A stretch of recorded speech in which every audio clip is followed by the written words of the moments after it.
Perkenalkan, nama saya Bos Martin Saragi, saya dari kelas 10 Di sini saya akan menjelaskan mengenai masalah lingkungan. Yang pertama yaitu keseimbangan lingkungan. Keseimbangan lingkungan adalah hubungan kompleks antara organisme hidup dan kondisi lingkungan yang menjadi tempat tinggalnya. Adapun pencemaran lingkungan sebagai berikut. Pencemaran lingkungan didefinisikan sebagai perubahan faktor abiotik akibat kegiatan yang melebihi ambang batas toleransi ekosistem biotik. Pencemaran lingkungan dibagi menjadi beberapa jenis, yaitu pencemaran udara. Pencemaran udara dapat ditimbulkan oleh sumber-sumber alami maupun kegiatan manusia.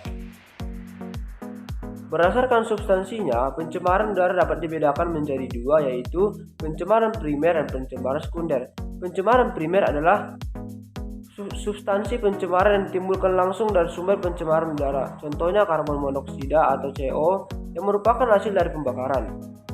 Adapun pengertian dari pencemaran sekunder yaitu adalah substansi pencemaran yang terbentuk dari reaksi pencemar primer di atmosfer. Contohnya pembentukan ozon rendah dalam smog fotokimia.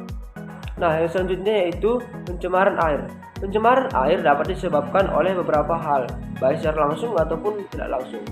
Beberapa peristiwa yang menyebabkan pencemaran di air adalah sebagai berikut. 1. Pembuangan sampah langsung ke badan air, baik di danau, mata air, sungai atau kolam. Kedua yaitu penimbunan sampah pada tanah yang dekat dengan sumber air. Yang ketiga yaitu tumpahannya zat asing seperti tumpahan minyak atau karamnya kapal pengangkut barang di laut. Selanjutnya kita akan membahas pencemaran tanah. Contoh limbah yang mencemar lingkungan tanah berasal dari sampah rumah tangga atau limbah kosmetik, limbah dari kegiatan industri, dan limbah alam seperti daun kering atau pohon mati. Adapun beberapa dampak dari pencemaran tanah yaitu sebagai berikut. 1. Sampah yang dibuang sembarangan sering mengganggu kerapian dan keindahan suatu tempat. Yang kedua yaitu tumpukan sampah dapat menarik hewan-hewan yang dapat menularkan penyakit seperti lalat dan tikus. Yang ketiga yaitu sampah busuk akan menimbulkan bau tidak sedap dan tempat berkembangnya bibit penyakit. Yang keempat, perubahan kimiawi tanah karena bahan kimia dapat mempengaruhi ekosistem setempat. Yang kelima yaitu zat berbahaya yang tersapu oleh aliran air hujan dan terendapkan dalam tanah. Adapun beberapa contoh zat kimia tersebut yaitu pestisida dan herbisida, timbal, paparan kronis, merkur dan siklodiena, organ fosfat dan karmabat, paparan zat kimia yang lainnya. Baik, selanjutnya saya akan menjelaskan sedikit tentang akibat pencemaran lingkungan. Adapun beberapa akibat dari pencemaran lingkungan yaitu terganggunya keseimbangan lingkungan, mulanya berbagai spesies flora dan fauna, berkurangnya kesuburan tanah, meledaknya pertumbuhan hama, dan efek rumah kaca. Baik, selanjutnya saya akan menjelaskan sedikit tentang upaya penanggulangan masalah lingkungan. Satu yaitu mitigasi dan adaptasi terhadap perubahan iklim.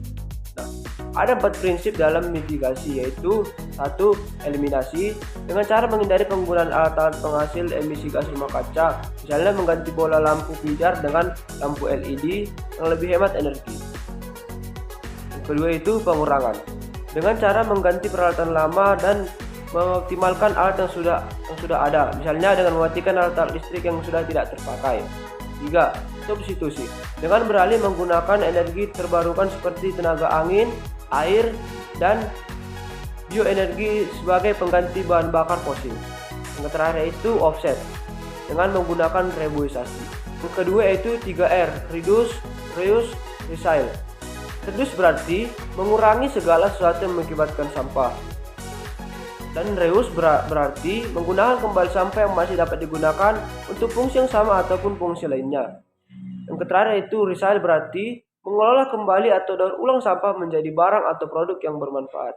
Baiklah, sekian yang dapat saya terangkan atau saya jelaskan mengenai masalah lingkungan. Terima kasih.